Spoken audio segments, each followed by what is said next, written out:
लोकप्रिय विधायक श्री सुनील शर्मा जी, शगुन जी और यहाँ पर बैठे हुए भाइयों और बहनों,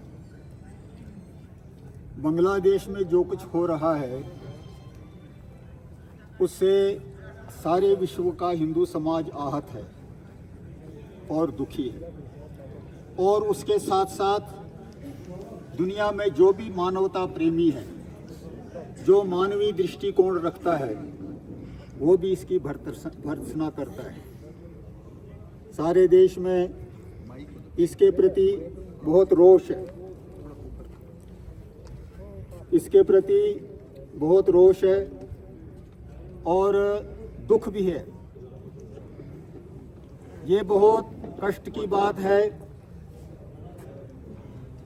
कि इस धरती पर रहने वाले किसी समाज को, जिसका कि अपना कोई दोष नहीं है, कोई कसूर नहीं है, उसको निशाना बनाया जा रहा है, उसका उत्पीड़न हो रहा है, उस पर आक्रमण किए जा रहे हैं, महिलाओं के साथ दुर्व्यवहार हो रहा है और धार्मिक स्थलों को अपमानित किया जा रहा है।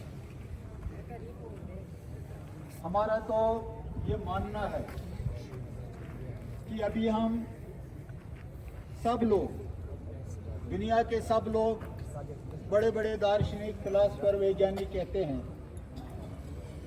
कि अब दुनिया 21वीं सदी में जा रही है। संसार ने, विश्व ने बहुत विकास किया है, मानवता की बड़ी तरक्की हुई है, लेकिन अफसोस होता है ये देखकर कि अभी भी कहीं कहीं जाहिलपना मौजूद है, अभी भी कहीं कहीं कट्टरपन इस तरह से मौजूद है कि ऐसा लगता है कि जैसे अभी भी ये मानव समाज, ये ह्यूमैनिटी कहीं डार्क एज में रह रही है, किसी अंधेरे युग में जैसे अभी भी लोग रह रहे हैं।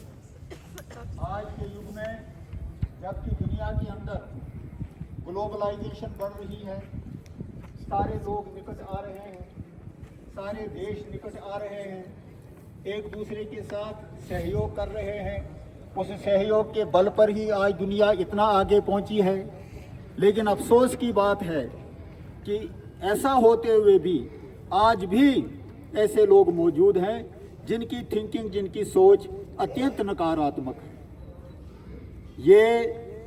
मैं तो ये मानता हूँ कि ये समस्त मानवता के लिए चैलेंज है, सारी दुनिया के लिए चुनौती है कि भाई ये चीज़ें अभी भी हो रही हैं। आज बांग्लादेश में हो रही हैं, कल किसी पर भी होंगी। देखिए, बांग्लादेश के अंदर हिंदुओं पर आक्रमण हुए। बांग्लादेश में कोई जंग नहीं चल रही थी, कोई हिंदू मुस्लिम फसाद नहीं था। केवल क्या हुआ कि सरकार बदल गई।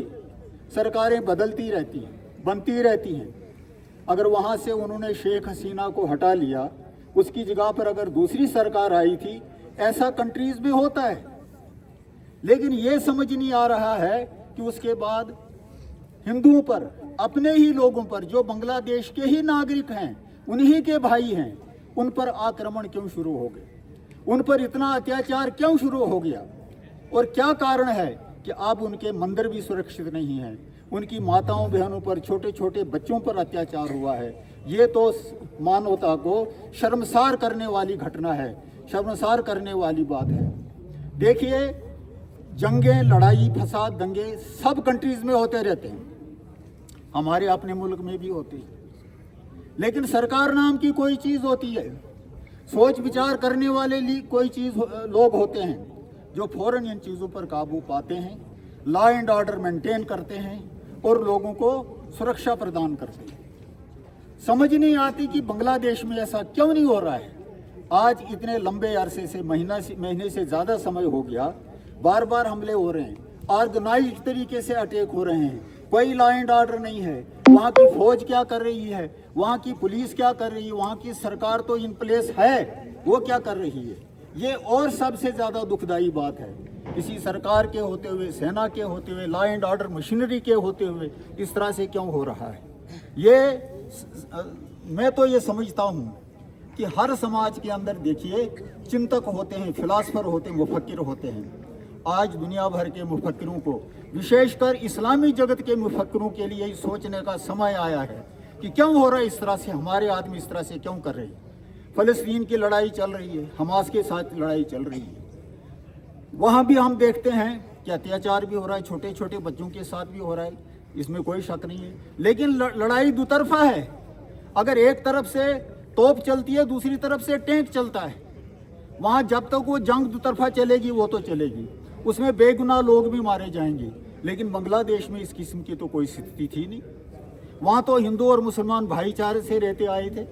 जब तक शेख हसीना वहाँ की प्राइम मिनिस्टर थी कोई समस्या नहीं थी, कोई बात ऐसी सुनने में नहीं आई थी। लेकिन जैसे ही गवर्नमेंट को टॉपल कर दिया गया और उस वक़्त वहाँ के कुछ कट्टरपंथी लोग बल्कि सारे ही हावी हो गए।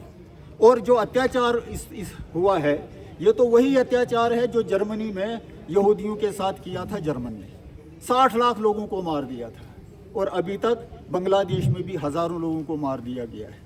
ये हमारे लिए बड़ी दुख की बात है। हम भारत सरकार से आह्वान करते हैं, हम भारत सरकार से ये रिक्वेस्ट करते हैं कि अपने जितने भी राजनयिक तरीके हैं, जितने भी अपने डिप्लोमेटिक चैनल्स हैं, उनका वो उपयोग करें और बांग्लादेश में शांति कैसे स्थापित होती है उसके लिए प्रयत्न करें। ये किसी भी समाज के लिए अच्छा नहीं है। अगर आप गौर से देखेंगे, ध्यान से देखेंगे, तो आप पाएंगे किसी भी धर्म में, किसी मजहब संप्रदाय में, किसी भी किताब में ऐसा नहीं लिखा हुआ है कि आप किसी का उत्पीड़न करो। अपने अपने विचार सबको होते हैं, अपना अपना पंथ सबको होता है और सभी महापुरुषों ने ऐसे ही कहा है। कोई पैगंबर, कोई अवतार ऐसा आज तक नहीं आया है जिसने ये कहा हो निकलो और किसी दूसरी जाति पर या दूसरे बिलीवर्स जो है, दूसरे विश्वास रखने वाले लोग हैं, उन पर आक्रमण करो। ऐसा नहीं कहा है, कहीं नहीं मिलता, ऐसा पढ़ा नहीं है कहीं। लेकिन आज कौन सी सोच ये चल रही है, ये बड़ी चिंता वाली बात है।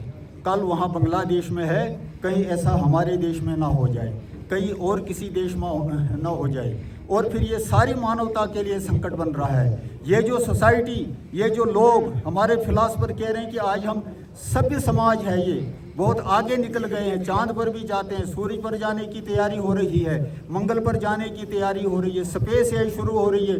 अब तो लोगों को स्पेस की यात्रा कराने के लिए तैयारी हो रही है। अगर इतना आगे बढ़ रहे हैं, दूसरी तरफ से ये वहशीपना इतना ज़ोर से क्यों फैल रहा है?